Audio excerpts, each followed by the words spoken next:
Welcome to my channel mga kacharat, Frances Channel po ang inyong lingkod at ngayon po for today's video ay magluluto tayo ng chicken tinola na kung saan ay minarinate na natin yung ating chicken sa patis, nilagyan natin siya ng pamintang durog at saka ng garlic powder. Ayan, 30 minutes natin siya minarinate at ang ating ilalagay ay panggigisa natin ng luya, ang sibuyas, meron tayo dito ng siling haba, meron din tayong patatas, meron din tayong zucchini, ayan, at meron tayo syempre lettuce. Ayan yung mga gagamitin natin. Alam niyo sa pagluluto ng tinola, hindi lang naman malunggay, hindi lang naman siling dahon ng sili or sayote or marami pa tayong mga nilalahok, di ba? Pero sa atin ngayon, ang gagamitin natin, syempre kung ano lang yung available sa ating rep, ganyan lang tayo magluto. Kukuha lang tayo ng mga sangkap sa ating rep at ayan na, pwede na natin siyang lutuin. At syempre sa mainit na kawali natin o ating magiging lutuan ay maglalagay lang tayo ng kaprasong ayan, mantika. At syempre mga katsararat, dahil wala tayong tagahawak ng ating camera, kaya ayan, nilagay na natin yung ating luya. Yan ang ating unahin, ang ating luya. At pagkatapos ng luya, syempre, isusunod naman natin dyan ang ating sibuyas. Ayan. Ilalabas lang natin yung aroma ng ating luya. Pagkatapos ay ilalagay natin, syempre, ang susunod natin yung ating onion. O ayan mga katsararat, meron na tayong onion sa ating niluluto. Ilalabas lang natin lahat ng aroma ng ating mga aromatic. Kaya ayan, pagkatapos yan, ilalagay naman natin or isusunod naman natin ang ating chicken. O ayan mga katsararat, pag ganyan na ang texture ng ating mga aromatic, pwede natin ilagay yung ating chicken. Yung ating marinated chicken. Ayan. Palalabas lang natin yung natural na katas ng ating chicken at pagkatapos ay lalagyan natin siya ng sabaw.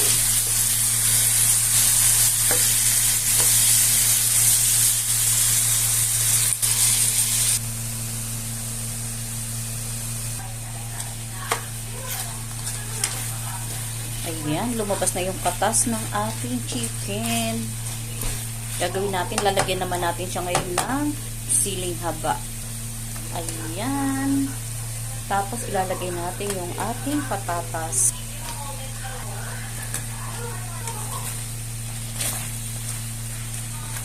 Pagkatapos ay tatakpan natin muna for 10 minutes. After 10 minutes, ayan. Tingnan nyo naman, ang sarap.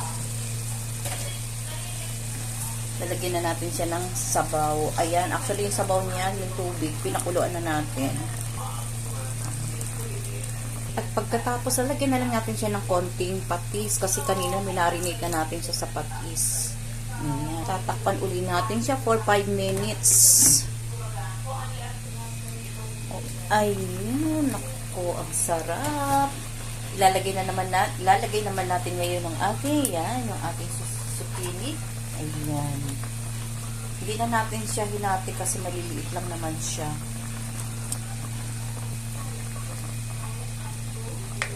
Ayan. Saglit lang natin siya lulutuin kasi hindi siya masarap nang ino-overcook. Ayan. At pagkatapos niyan, ilalagay naman natin ang kahuli-hulihan siyempre nating gulay mamaya. Ang ating green leafy. Ayan. Yung ating lettuce. 2 minutes, pwede natin siyang ilagay. Oh my goodness, ang sarap. Ayan, ilalagay na natin yung ating lettuce. Ayan, mga kacharat. Ayan, ang kahuli-hulihan nating gulay. Pagkatapos niyan, ayan, hindi natin siya i-overcook. Ayan, pagkatapos, ganyan lang siya mga kacharat. Gagawin natin dyan ay tatakpan na natin. Tapos, pagkatakip, i-off na natin yung ating stove. Ayan.